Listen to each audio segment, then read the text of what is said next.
এমন একটি পৃথিবীর কথা ভাবুন যেখানে চোখ খোলা মানে মৃত্যুকে ডেকে আনা, একটি অতিপ্রাকৃত সত্তা যাকে দেখা মাত্রই মানুষ তার মানসিক ভারসাম্য হারিয়ে ফেলে এবং সেই সত্তার বশে এসে নিজের জীবন শেষ করে দেয়।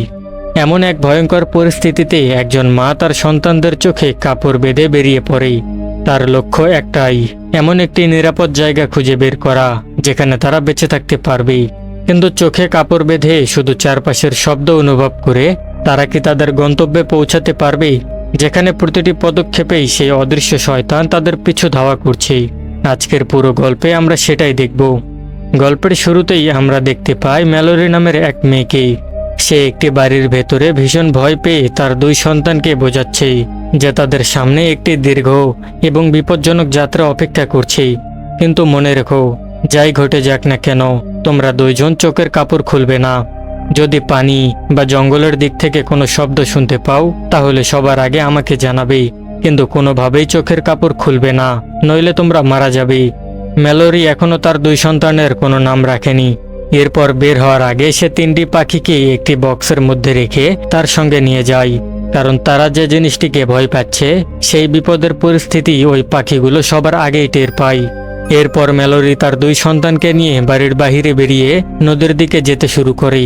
তাদের সবার চোখে কাপড় বাঁধা ছিল, কিন্তু দড়ি ও সুতা ধরে পথের আন্দাজ করতে করতে তারা একটি নৌকার কাছে পৌঁছে যায়। ম্যালোরি নৌকাটি নদীতে নামিয়ে তার দুই সন্তানকে তাতে বসায় এবং নদীপথে তাদের ভয়ঙ্কর যাত্রা শুরু হয়। কিন্তু শেষ পর্যন্ত তারা কোন জিনিসটিকে এত ভয় পাচ্ছে এবং কোথায় যাচ্ছে সেটা বোঝার জন্য গল্প আমাদের 5 বছর পিছিয়ে নিয়ে যায়। সেই সময় সবকিছুই স্বাভাবিক ছিল। ম্যালোরি নিজের ঘরে বসে ছবি আঁকছিল এবং তখন সে গর্ভবতী ছিল। ঠিক তখনই তার বোন জেসিকা সেখানে আসে এবং তাকে জানায় যে নিউজে অদ্ভুত কিছু খবর দেখানো হচ্ছে। ম্যালোরি সেই খবর দেখার পর জানতে পারে রাশিয়ায় হাজার হাজার মানুষ হঠাৎ করে আত্মহত্যা করছে, কিন্তু এর কারণ কেউ বুঝতে পারছে না। এটা কোনো ভাইরাস নাকি অন্য কিছু তা কারো জানা নেই। শুধু হঠাৎ কোনো একটি জিনিস দেখার পর মানুষ নিজের মানসিক ভারসাম্য হারিয়ে ফেলছে এবং নিজের জীবন শেষ করে দিচ্ছে। আর ধীরে ধীরে এই ঘটনা পুরো পৃথিবীতে ছড়িয়ে পড়ছে। ম্যালোরি সেই খবরকে খুব একটা গুরুত্ব দেয় না এবং জেসিকার সঙ্গে তার প্রেগন্যান্সি পরীক্ষার জন্য হাসপাতালে চলে যায়। সেখানে ডাক্তার তাকে সুখবর দেয় যে তার সন্তান একদম সুস্থ আছে এবং খুব শীঘ্রই সে মা হতে চলেছে। কিন্তু ম্যালোরি তেমন খুশি ছিল না। তার চেহারা দেখেই বোঝা যাচ্ছিল সে এই সন্তানকে পৃথিবীতে আনার জন্য এখনো প্রস্তুত নয়। এরপর হাসপাতাল থেকে ফেরার পথে ম্যালোরি একটি ভয়ঙ্কর দৃশ্য দেখতে পায়। একজন মেয়ে বারবার নিজের মাথা কাঁচের উপর আঘাত করছিল। দৃশ্যটি দেখে ম্যালোরি ভয় পেয়ে দ্রুত জেসিকার গাড়িতে উঠে পড়ে এবং বলে, তাড়াতাড়ি গাড়ি চালাও, রাশিয়ার সেই ভয়ঙ্কর জিনিস এখানেও পৌঁছে গিয়েছে। দুইজন দ্রুত বাড়ির দিকে রওনা হয়। এর মধ্যেই চারপাশের পরিস্থিতি ভয়ঙ্কর হতে শুরু করে। রাস্তায় একের পর এক দুর্ঘটনা ঘটতে থাকে এবং মানুষ আতঙ্কে ছোটাছুটি করতে থাকে। এইসব দেখে ম্যালোরি এবং জেসিকা দুজনেই ভীষণ ভয় পেয়ে যায়। এরপর ম্যালোরি ফোন রিসিভ করার জন্য পেছনের দিকে তাকায়, আর সেই সুযোগে জেসিকা গাড়ি চালানোর সময় হঠাৎ করেই এমন কিছু দেখে ফেলে যার ফলে সে ইনফেক্টেড হয়ে যায়। তার চোখও অদ্ভুতভাবে বদলে যেতে শুরু করে। ম্যালোরি সামনে তাকাতেই কিছুই দেখতে পায় না, কিন্তু জেসিকা তার মানসিক ভারসাম্য হারিয়ে ফেলে এবং হঠাৎ করেই গাড়ির গতি বাড়িয়ে দেয়। ম্যালোরি তাকে থামানোর চেষ্টা করলেও জেসিকা কোনোভাবেই থামে না। এক পর্যায়ে গাড়িটি একটি অন্য গাড়ির সঙ্গে ধাক্কা খেয়ে ভয়ঙ্কর দুর্ঘটনা ঘটে। দুজনেই কোনোভাবে বেঁচে যায় এবং গাড়ি থেকে বেরিয়ে আসে। কিন্তু ম্যালোরি কিছু বুঝে ওঠার আগেই জেসিকা একটি ট্রাকের সামনে গিয়ে নিজের জীবন শেষ করে দেয়। নিজের বোনের এমন ভয়ঙ্কর মৃত্যু দেখে ম্যালোরি ভীষণ ভয় পেয়ে যায়। চারপাশের মানুষও তখন আতঙ্কে ছিল। ম্যালোরিও ভয় পেয়ে সেই ভিড়ের সঙ্গে রাস্তায় দৌড়াতে শুরু করে, কিন্তু কিছু দূর যাওয়ার পরেই সে হঠাৎ করেই পড়ে যায়। ঠিক তখনই একজন মহিলা তাকে সাহায্য করার জন্য এগিয়ে আসে, কিন্তু সে ম্যালোরিকে উঠানোর আগেই তার চোখ সেই অদৃশ্য জিনিসটির উপর পড়ে যায়। এরপর অদ্ভুতভাবে সে সেই জিনিসটির নিয়ন্ত্রণে চলে আসে এবং একটি জ্বলন্ত গাড়ির ভেতরে ঢুকে বসে পড়ে। সেখানে সে নিজের জীবন শেষ করে দেয়। এই পুরো ঘটনাটি তার স্বামী ডগলাস বাড়ির জানালা দিয়ে দেখছিল, কিন্তু সে কিছুই করতে পারছিল না। এরই মধ্যেই টম নামের একজন লোক এসে ম্যালোরিকে সাহায্য করে এবং তাকে বাড়ির ভেতরে নিয়ে যায়। সেই বাড়িতে আগে থেকেই আরও কয়েকজন মানুষ উপস্থিত ছিল, কিন্তু হঠাৎ করেই এই সব ঘটনায় সবাই ভীষণ আতঙ্কিত হয়ে পড়েছিল। কারো ফোনে নেটওয়ার্ক ছিল না, এবং সবাই বুঝতে পারছিল না আসলে কি ঘটছে। এদিকে নিউজে এখন পরিষ্কার হয়ে যায় এই অদৃশ্য জিনিসটি পুরো পৃথিবীতে ছড়িয়ে পড়েছে, আর যে মানুষই সেই অদৃশ্য জিনিসটিকে দেখে ফেলেছে সে নিজের জীবন শেষ করে দিচ্ছে। পুরো শহরে জরুরি ব্যবস্থার ঘোষণা করা হয়, সবাইকে নির্দেশ দেওয়া হয় বাড়ির ভেতরে থাকতে হবে এবং সব দরজা জানালা ভালোভাবে বন্ধ করে রাখতে হবে। সম্ভব হলে বাহিরের আলো যেন বাড়ির ভেতরে না আসে, যাতে ভুল করেও কেউ বাহিরে তাকিয়ে না দেখে। এইভাবে 3 দিন কেটে যায়, কিন্তু এখনো কেউ বুঝতে পারেনি আসলে কেন এমন হচ্ছে। রেডিওতে বারবার সতর্ক করে বলা হচ্ছিল যতটা সম্ভব বাড়ির ভেতরেই থাকুন এবং কোনোভাবেই বাইরে তাকানোর চেষ্টা করবেন না। এরই মধ্যেই একজন গর্ভবতী মহিলা বাড়ির বাইরে থেকে সাহায্যের জন্য অনুরোধ করতে থাকে। সে তাদের অনুরোধ করে যেন তাকে বাড়িতে ঢুকতে দেওয়া হয়, কিন্তু সবাই ভয় পাচ্ছিল সে যদি ইতিমধ্যেই ইনফেক্টেড হয়ে থাকে। তাই অনেক সতর্কতার সঙ্গে শেষ পর্যন্ত তাকে বাড়ির ভেতরে নিয়ে আসা হয়। তার নাম ছিল অলিম্পিয়া। তারও প্রেগনেন্সির শেষ মাস চলছে, ঠিক ম্যালোরির মতো। কিন্তু এবার সবচেয়ে বড় সমস্যা হয়ে দাঁড়ায় খাবার এবং পানির সংকট। বাড়ি থেকে কিছুটা দূরে একটি সুপারমার্কেট ছিল, কিন্তু চোখে না দেখে সেখানে কিভাবে যাওয়া সম্ভব এটাই সবাই ভাবছিল। ঠিক তখনই এই বাড়ির মালিক একটি পরিকল্পনা দেয়। সে বলে, আমরা যদি সিসিটিভি ক্যামেরার মাধ্যমে বাইরে তাকাই তাহলে হয়তো সেই অদৃশ্য জিনিসটির কোনো প্রভাব আমাদের উপর পড়বে না। বাকিরা তাকে এই পরিকল্পনা করতে নিষেধ করে, কিন্তু গ্রেগ বলে যদি এই পরিকল্পনা সফল হয় তাহলে আমরা কাছের মলে গিয়ে খাবার এবং পানি নিয়ে আসতে পারবো। কথাটা শুনে শেষ পর্যন্ত সবাই রাজি হয়ে যায়। তারা গ্রেগের হাত চেয়ারের সঙ্গে বেঁধে দেয় এবং নিজেরা অন্য রুমে চলে যায়, যাতে তার কিছু হয়ে গেলেও সে যেন নিজের ক্ষতি করতে না পারে। এরপর গ্রেগ সেই ক্যামেরার মাধ্যমে বাইরে দেখতে শুরু করে, কিন্তু কিছুক্ষণ পর সেই অদৃশ্য জিনিসটি ক্যামেরার সামনে চলে আসে। সেটি দেখা মাত্রই গ্রেগের আচরণ অদ্ভুতভাবে বদলে যেতে শুরু করে। সে ধীরে ধীরে পাগলের মতো আচরণ করতে থাকে। বাকিরা দ্রুত সেখানে ছুটে আসে, কিন্তু ততক্ষণে গ্রেগ নিজের মাথা দেওয়ালে আঘাত করে নিজের জীবন শেষ করে ফেলে। এই ঘটনা দেখে সবাই বুঝতে পারে সেই অদৃশ্য জিনিসটিকে স্ক্রিনের মাধ্যমে দেখলেও একই পরিণতি হয়। সামনে থেকে দেখো বা ক্যামেরার স্ক্রিনে দেখো, শেষ পরিণতি মৃত্যু। এরপর গল্প আবার বর্তমান সময়ে ফিরে আসে। ম্যালোরি এবং তার 2 সন্তান গত 14 ঘন্টা ধরে নৌকায় করে যাত্রা করছে। সে সঙ্গে নিয়ে আসা পাখিগুলোকে পানি খাওয়ায় এবং বারবার রেডিওর মাধ্যমে কারো সঙ্গে যোগাযোগ করার চেষ্টা করে। ঠিক তখনই হঠাৎ পাখিগুলো চিৎকার করতে শুরু করে। একই সময়ে একটি ভয়ঙ্কর কণ্ঠ বারবার ম্যালোরিকে ডাকতে থাকে, কিন্তু ম্যালোরি কোনো কিছুর দিকে মন না দিয়ে সবকিছুই উপেক্ষা করে সামনে এগিয়ে যেতে থাকে। কিছু দূর যাওয়ার পর নদীর তীর থেকে একজন লোক তার উদ্দেশ্যে চিৎকার করে বলে, চোখের কাপড় খুলে ফেলো, তোমরা এখানে নিরাপদ, আমার কাছে খাবারও আছে। কিন্তু ম্যালোরি তার কথা বিশ্বাস করে না। সে 2 সন্তানকে একটি কম্বলের নিচে লুকিয়ে ফেলে এবং বন্দুক নিয়ে চারপাশে গুলি করতে শুরু করে। ঠিক তখনই সেই লোকটি নৌকার কাছে পৌঁছে যায় এবং জোর করে তার চোখের কাপড় খুলে দেওয়ার চেষ্টা করতে থাকে। নিজেকে বাঁচানোর জন্য ম্যালোরি একটি হাতিয়ার দিয়ে তার উপর হামলা করে। লোকটিকে আঘাত করে অবশেষে সে সেখান থেকে পালিয়ে যায়। এরপর গল্প আবার ফ্ল্যাশব্যাকে চলে যায়। সেখানে সবাই খাবারের জন্য সুপারমার্কেটে যাওয়ার পরিকল্পনা করে। টম বলে তারা গাড়িতে করে যেতে পারে। গাড়ির জানালাগুলো ভালোভাবে ঢেকে দিয়ে জিপিএসের মাধ্যমে সুপারমার্কেটে পৌঁছানো সম্ভব। এরপর তারা ঠিক সেটাই করে।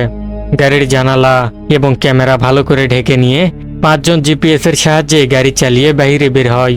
চারপাশের পরিস্থিতি তখন আরও ভয়ঙ্কর হচ্ছিল। পুরো রাস্তা লাশে ভরা ছিল, যার ফলে বাধ্য হয়েই তাদের লাশগুলোর উপর দিয়েই গাড়ি চালিয়ে যেতে হয়। গাড়ির সেন্সর এবং জিপিএসের সাহায্যে তারা রাস্তার দিক বুঝতে পারছিল, কিন্তু মাঝপথে হঠাৎ করেই সেই অদৃশ্য শয়তান গাড়ির চারপাশে চলে আসে। তাদের উপস্থিতিতে গাড়িটি ভয়ঙ্করভাবে কাঁপতে শুরু করে, কিন্তু টম দ্রুত গাড়ি চালিয়ে কোনোভাবে সবাইকে নিয়ে সুপারমার্কেটে পৌঁছে যায়। সেখানে ঢুকেই তারা প্রথমে সব জানালা এবং দরজা বন্ধ করে দেয়। এরপর তারা দেখতে পায় সুপারমার্কেটের ভেতর প্রচুর খাবার এবং পানি রয়েছে। এতে সবাই খুব খুশি হয়ে যায় এবং যতটা সম্ভব বেশি রেশন সঙ্গে নিয়ে যাওয়ার জন্য জিনিসপত্র সংগ্রহ করতে শুরু করে। এরপর আমরা ম্যালোরি এবং টমকে দেখতে পাই। তাদের কথাবার্তা শুনে বোঝা যাচ্ছিল তারা ধীরে ধীরে একে অপরকে পছন্দ করতে শুরু করেছে। এরপর ম্যালোরি অন্যদিকে গেলে সেখানে একটি খাঁচার মধ্যে 3টি পাখি দেখতে পাই। সে পাখিগুলোকে সঙ্গে নিয়ে নেয় আর পরবর্তীতে এই পাখিগুলোই ম্যালোরির সবচেয়ে বড় সহায়ক হয়ে ওঠে। কিন্তু ঠিক সেই সময় একজন অচেনা লোক বাইরে থেকে তাদের কাছে ভেতরে ঢোকার জন্য অনুরোধ করতে থাকে। তার কণ্ঠ শুনে বোঝাই যাচ্ছিল যে সে ইনফেক্টেড। সবাই তাকে ভেতরে ঢুকতে নিষেধ করে, কিন্তু লোকটি জোর করে ভেতরে ঢোকার চেষ্টা করতে থাকে। তখন সবাইকে বাঁচানোর জন্য চার্লি সেই লোকটিকে ধাক্কা দিতে দিতে বাহিরে চলে যায় এবং শেষ পর্যন্ত সবার জন্য নিজের জীবন উৎসর্গ করে দেয়। এখন এখানে একটি প্রশ্ন উঠে আসে, কিছু মানুষ সেই অদৃশ্য জিনিসগুলো দেখার পর নিজেকে হত্যা করে ফেলে, আবার কিছু মানুষ ইনফেক্টেড হয়ে অন্য মানুষের উপর হামলা করে এবং নিজেরাও বেঁচে থাকে। তাহলে এটা কেন হচ্ছে? এর আসল রহস্য কি? খুব শীঘ্রই আমরা সেটাও জানতে পারবো। এরপর বাকি 4 জন রেশন নিয়ে বাড়িতে ফিরে আসে। চার্লির মৃত্যুর খবর শুনে সবাই ভীষণ দুঃখ পায়। কিছুক্ষণ পর রাত হয়ে গেলে বাড়ির 2 জন লোক একটি গাড়ি চুরি করে সেখান থেকে পালিয়ে যায়। বিষয়টি জানতে পেরে সবাই হতবাক হয়ে যায়, কারণ ওই গাড়ি ব্যবহার করেই তার খাবার এবং অন্যান্য জরুরি জিনিস নিয়ে আসতে পারত। এরপর গল্প আবার বর্তমান সময়ে ফিরে আসে। ম্যালোরি এবং তার সন্তানদের নৌকার যাত্রা প্রায় 24 ঘন্টা পার হয়ে গিয়েছে। হঠাৎ করে এই নৌকাটি চলতে চলতে একটি ট্রাকের সঙ্গে ধাক্কা খায় এবং তার ছেলে নদীর পানিতে পড়ে যায়। ম্যালোরি দ্রুত তাকে ধরে আবার নৌকার উপরে তুলে আনে, কিন্তু এই ঘটনার সময় তাদের কম্বল এবং খাবার পানি বেশিরভাগ জিনিস নদীতে পড়ে যায়। এতে ম্যালোরি খুব চিন্তিত হয়ে পড়ে, কারণ তাদের কাছে যদি খাবার এবং পানি না থাকে তাহলে শেষ পর্যন্ত ক্ষুধা এবং তৃষ্ণায় তারা মারা যেতে পারে। এরপর ম্যালোরি নৌকাটি তীরে নিয়ে যায় এবং বাচ্চাদের বলে, যাই হয়ে যাক না কেন তোমরা 2 জন নৌকার মধ্যেই থাকবে এবং কোনোভাবেই চোখের কাপড় খুলবে না। এরপর নৌকার সঙ্গে দড়ি বেঁধে খাবার এবং পানি খুঁজতে খুঁজতে সেই জঙ্গলের ভেতরে একটি বাড়িতে পৌঁছে যায়, যেখানে সে কিছু খাবার এবং প্রয়োজনীয় জিনিসও খুঁজে পায়। কিছু জিনিসপত্র নিয়ে যখন সে ফিরে আসার জন্য প্রস্তুত হচ্ছিল, ঠিক তখনই সেই অদৃশ্য শয়তানগুলো তার পিছু নেয়। তারা মানুষের কণ্ঠে ম্যালোরিকে ডাকতে শুরু করে। ম্যালোরি দৌড়াতে থাকে এবং তাদের দিকে গুলিও চালায়, কিন্তু তাতে কোনো লাভ হয় না। এইদিকে গুলির শব্দ শুনে তার মেয়ে একটি দড়ি দিয়ে নিজেকে নৌকার সঙ্গে বেঁধে নৌকা থেকে নেমে পড়ে। এরপর ম্যালোরিকে খুঁজতে খুঁজতে সে সেই শয়তানগুলোর একেবারে কাছে চলে যায়, কিন্তু ঠিক তখনই ম্যালোরি তাকে দেখতে পায় এবং দ্রুত নিজের কাছে নিয়ে আসে। এরপর রাগ করে তাকে বকাঝকা করে বলে, আমার কিছু হয়ে গেলেও তুমি আর এমন কাজ কখনোই করবে না। এরপর 3 জন আবার তাদের গন্তব্যের দিকে যাত্রা শুরু করে। গল্প আবারও এগিয়ে যায় এবং আমরা আবার ফ্ল্যাশব্যাকে ফিরে যাই। সেখানে দেখা যায় ম্যালোরি এবং টমের মধ্যে ধীরে ধীরে ঘনিষ্ঠতা বাড়ছে। তাদের মধ্যে বিশ্বাস এবং একে অপরের প্রতি আপন ভাবও তৈরি হতে শুরু করে। কিন্তু সেই রাতেই পরিস্থিতি সম্পূর্ণ বদলে যায়। আমরা দেখতে পাই অলিম্পিয়া গ্যারি নামের একজন অচেনা লোককে বাড়ির ভেতরে নিয়ে আসে। তখন গ্যারি সবার কাছে অনুরোধ করতে থাকে, দয়া করে আমাকে এখানে থাকতে দাও। আমার বাড়িতে কিছু সাইকো লোক ঢুকে পড়েছিল।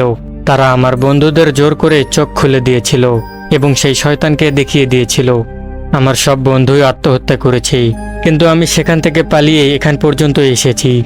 সে আরও জানায়, ওই সাইকো লোকগুলোর চোখে কোনো কাপড় ছিল না, বরং তারা সেই শয়তানকে দেখে আনন্দ পাচ্ছিল। গ্যারির কথা শুনে সবাই কিছুটা শান্ত হয়, কিন্তু ডগলাস তাকে একদমই বিশ্বাস করতে পারে না। সে রাগের মাথায় বন্দুক দিয়ে গ্যারিকে বাহিরে যাওয়ার হুমকি দেয় এবং কারো কথাই শুনতে চায় না। ঠিক তখনই শেরিল পেছন থেকে ডগলাসকে আঘাত করে এবং তাকে অজ্ঞান করে দেয়। এরপর তাকে গ্যারেজের ভেতরে আটকে রাখা হয়। পরের দিন হঠাৎ ম্যালোরি এবং অলিম্পিয়া দুজনেরই একসঙ্গে প্রসব ব্যথা শুরু হয়ে যায়। কিন্তু ঠিক সেই সময় গ্যারি তার আসল চেহারা দেখায়। সে প্রথমে সেই শয়তানের ছবি বের করে টেবিলের উপর রাখে।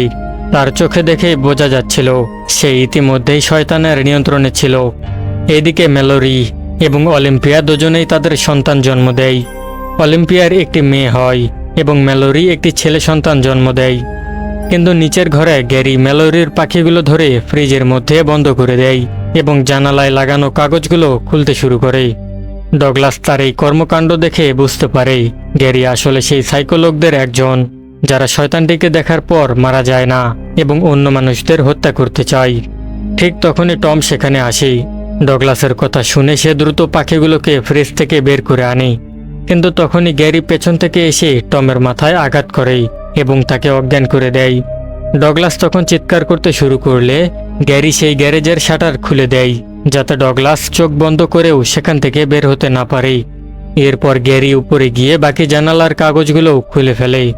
এর ফলে অলিম্পিয়া জানালা দিয়ে বাইরে সেই অদৃশ্য জিনিসটিকে দেখা মাত্রই ইনফেক্টেড হয়ে যায়। কিন্তু সে কিছু করার আগেই ম্যালোরি কোনোভাবে তার কাছ থেকে তার মেয়েকে নিয়ে নেয়।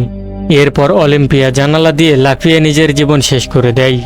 এরপর গ্যারি শেরিলকে ধরে জোর করে তার চোখ খুলে দেয়। শেরিলও সেই অদৃশ্য জিনিসটিকে দেখে ইনফেক্টেড হয়ে যায় এবং নিজের জীবন শেষ করে ফেলে।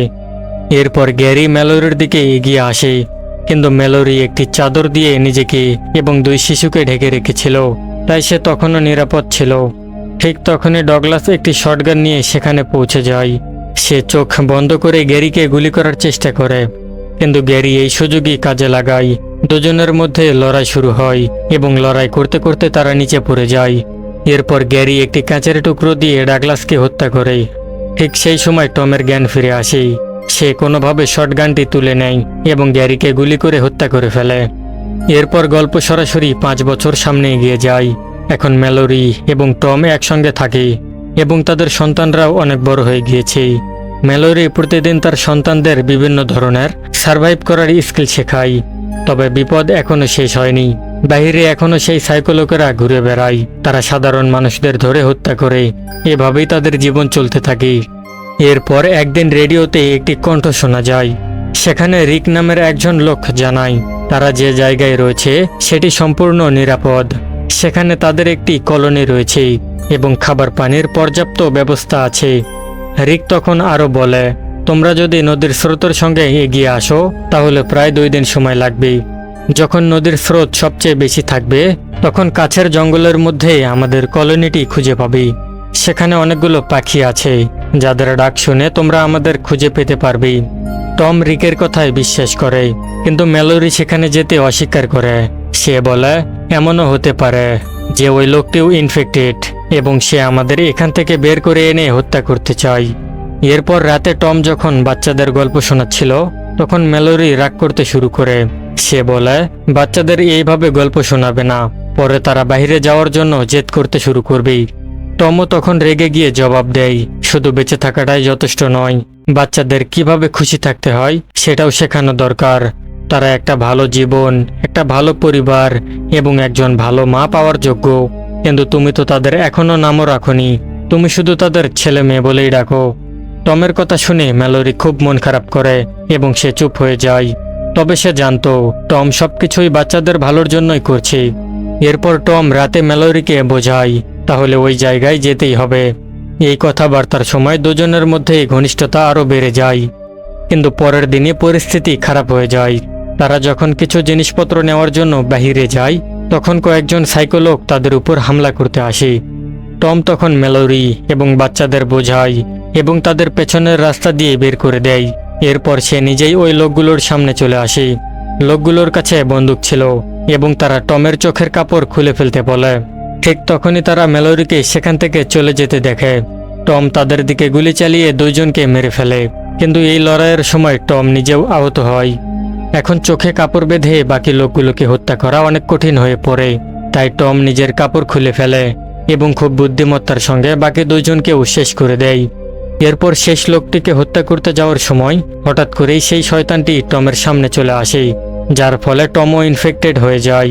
কিন্তু পুরোপুরি সেই শয়তানের নিয়ন্ত্রণে চলে যাওয়ার আগেই টম শেষ লোকটিকেও হত্যা করে ফেলে। এরপর সেই বন্দুক দিয়েই নিজেকেও গুলি করে নিজের জীবন শেষ করে। এদিকে গুলির শব্দ শুনে ম্যালোরি বুঝতে পারে টম আর বেঁচে নেই। বাড়িতে ফিরে সে ভীষণ কান্না করতে থাকে, কারণ এই কঠিন সময় টমই ছিল তার সবচেয়ে বড় ভরসা। এরপর ম্যালোরি রিকের বলা সেই নিরাপদ জায়গায় যাওয়ার সিদ্ধান্ত নেয়। সে বাচ্চাদের বোঝায় এই যাত্রা খুবই কঠিন হবে, কিন্তু আমাদের যেতেই হবে। আর এটাই সেই দৃশ্য যেটা আমরা গল্পের একেবারে শুরুতে দেখেছিলাম। এবার দেখা যায় ম্যালোরি এবং এই বাচ্চাদের যাত্রা করতে করতে 42 ঘন্টা হয়ে গিয়েছে। ম্যালোরি বাচ্চাদের বোঝায় যে সামনে নদীতে একটি ঢাল রয়েছে, যার কারণে পানির স্রোত অনেক বেশি দ্রুত হয়ে যাবে, তাই তাদের প্রস্তুত থাকতে হবে। এরপর ধীরে ধীরে নদীর স্রোত ভয়ঙ্কর হয়ে ওঠে এবং নৌকাটি দ্রুত নিচের দিকে যেতে শুরু করে। তারা সবাই নৌকাটিকে শক্ত করে ধরে রাখে, কিন্তু হঠাৎ করেই তাদের নৌকাটি উল্টে যায় এবং 3 জনই পানিতে পড়ে যায়। তারপরও কেউ চোখের কাপড় খোলে না। ভাগ্যক্রমে তারা সবাই বেঁচে যায়।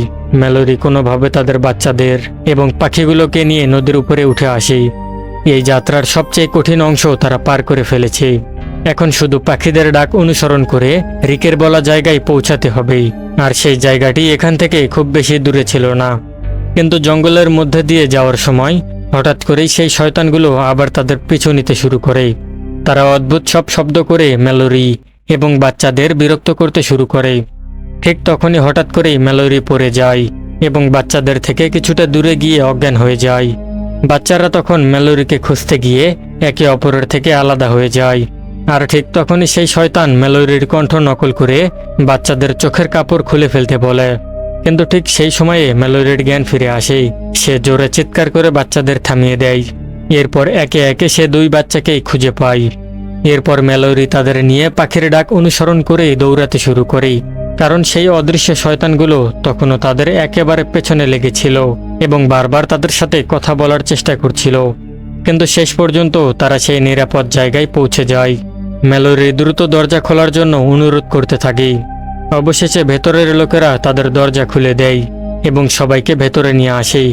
প্রথমে তাদের চোখ পরীক্ষা করে নিশ্চিত করা হয় যে তারা ইনফেক্টেড কিনা।